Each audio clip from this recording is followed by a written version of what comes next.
Yun, dito uli tayo. Ayan yung mga jet fighter natin. Check uli natin yung nagpumouse system natin. Mag-aalas 11 pasado na. Tapos ko na silang pakainin ng matinding chicha nila. Breeder mix ni Wingmaster. Ayan grabe. Tapos naka-ready na yung Ferris Probiotic plus honey sa tubig ng baterya. Ayan Tapos yung dalawang binu-viewing natin andun sa Avery, dalawa. Yan, tuturuan natin pumasok. Kapon na i-viewing ko na yun dyan, marunong nang pumasok. Tapos ito, 10 piraso pawawalan ko dito sa release store natin, sanayin natin. Samantala itong 6 na naka-Bartolina mode, dyan lang sila. Yan, saka na natin sila sasanayin doon sa release door. Sabay-sabay na pagkatapos ma-Bartolina. Yan na muna natin sila dyan. Kaya ito na yung mga jet fighter natin. Naka-ronda position na sila. Kaya hindi na muna natin patatagalin pa. Kaya parurondahin na muna natin itong mga jet fighter natin, mga tropa. Baka parurondahin pa ng iba. Ayan na sila. Ano yan, mga yan. Newbie pa lang. Ayan, newbie sa liparan. Ayan Yan, mga hindi pa marunong yan. Nagpumahos. Ayaw lumipad. Barata. Yan, ganyan lang sila. Ayan punta din Ayan dito lang ang punta niya Ayan, buelo mode.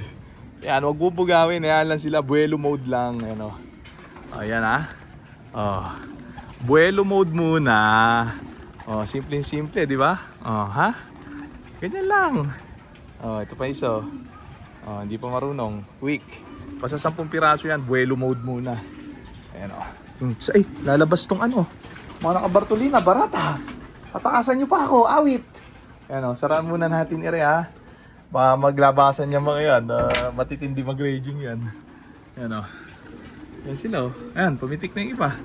Nandito tayo sa natin, tambayan. Panoorin natin silang magsikot-sikot dire Mitik na tong isa, yung pula Ayan, ganun, laro-laro lang.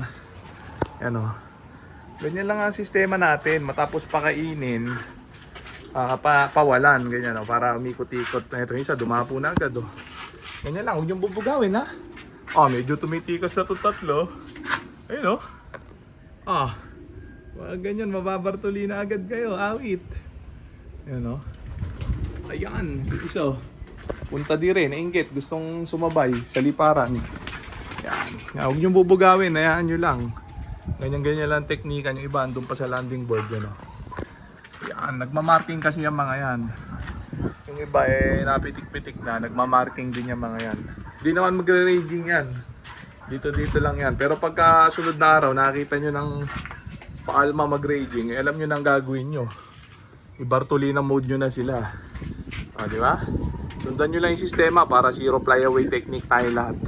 Yan, para yan sa mga newbie at 10 years newbie. May mga nababasa ako sa newsfeed ko. Tawag din hindi pa nag-uumpisa ang training. Ubus na yung ibon nila sa paa mo. Ayan sa flyaway ang problema nila. Karamihan pa doon, mga veterans. Yan.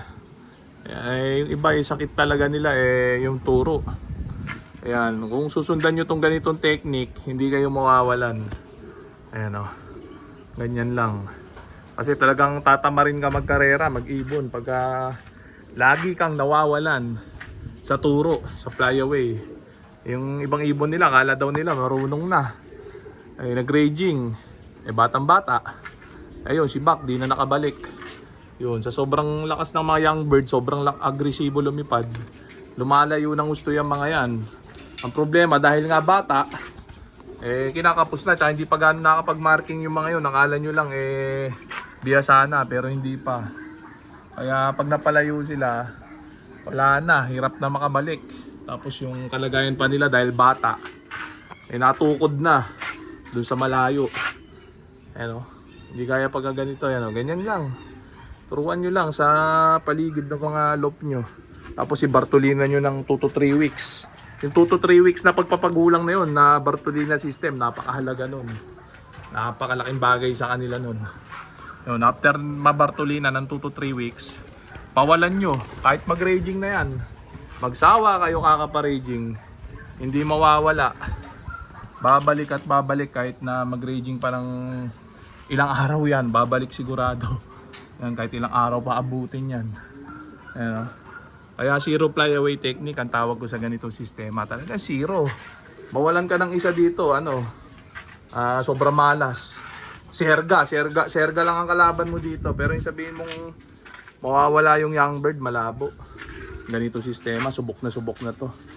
Yan, basta bataan nyo lang pa, tuturuan, ha? Sundan nyo lang yung method natin. Yung tuturuan ay sasampa dyan ng pagkawalay galing sa magulang. Tuturuan kumain uminom, tapos tuturuan mag-trap, tapos tuturuan lumipad. Ayan, ganyan lang. Ayan, magigilas na mag-CD para yung iba. Ilang araw na lang, ibabartulinan ako na itong mga to. Ayan o. Ayan, pipitik-pitik na eh. Hindi ko naantay mag-groupings pa ng ikot yung mga yan. Ibabartulina ko na sila. Mahirap na. Baka magaya ako dun sa mga nagpo-post na hindi po umpisa ang training, ubos na sa turo. Maganda sa training ka na maubos o kaya mas maganda sa derby ka maubos. Para feel na feel mo yung karera, syempre, di ba? Hindi yung umpisa pa lang, wala agad kalaban-laban yung binrid mo, pati yung kinapital mo sa singsing. Di ba? Yung mga ganun talaga, tatamarin ka na. Halimbawa ang isinali mo, 10, 5 na lang yung natira. Kakatamad yun, yung ganun. Kasi ako tatamarin pagka ganun eh. Gusto ko, pagka nag-start ako ng training, kompleto yung mga binrid ko na panlaban. Yan, ayaw ko nang nababawasan kahit isa. Kaya pinerfect ko yung ganitong sistema para pagpalain na. Yan, yung online ending natin, may onting slot pang available. Kaya alam nyo na ang gagawin nyo, mag-message lang mamaya ang laban nun. Yan yung aswang lane natin, hingal. Nagsikot-sikot ata rin to. Yan ha? Aswang. Isa yung iba. Yung isa, inesmate ayun, di na umalis doon. Barata, mamaya babugawin ko siya palabas para pagpalain.